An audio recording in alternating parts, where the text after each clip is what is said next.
Kaso sang COVID-19 sa probinsya sang Iloilo padayon nga nagasaka healthcare utilization rate nagapabilin nga moderate. Alert level classification indi pation nga liwat pasakaon. Yaring balita nga aton gintutukan. Hunyo 14, tubtub 27, sining nga tuig sang na-record ang 229 ka kaso ng COVID-19 sa probinsya sang Iloilo.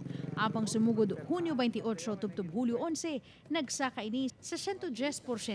Ang dugang nga kaso, nagsaka sa 463. Kung sang Hunyo, yara lang sa 33 ang kaso kada adlaw. Subang Hulyo, masobra na 40 ka COVID-19 cases ang daily average.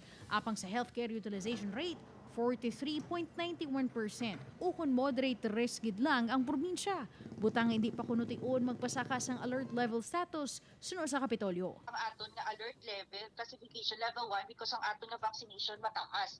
No, ang aton nga vaccination coverage is at 74.9% para sa fully vaccinated. Apang kung sige-sige nga magsaka ang mga kaso, diri na kag posible mabutang sa alang-alang ang probinsya. Not only nga ang aton nga health ma-overwhelm, ang health sector naton ma-overwhelm, mas puno naman ang aton mga hospitals, kag ang aton naman economy maapektuhan. Butang nga sunod sa PHO head, dapat magluwas sa bakuna nga first kag second dose, mas makaangkon pagid sang proteksyon kung makapatublok na ang tanan sang booster shots. May possibility nga mag-wane ang aton nga protection nga gin-offers ang aton nga first 2 doses. That's why nga aton nga mga kauturan dapat kung magpa-booster na. Upod kay Hans Desierto, Daryl Marie Sarmiento, One West Visayas.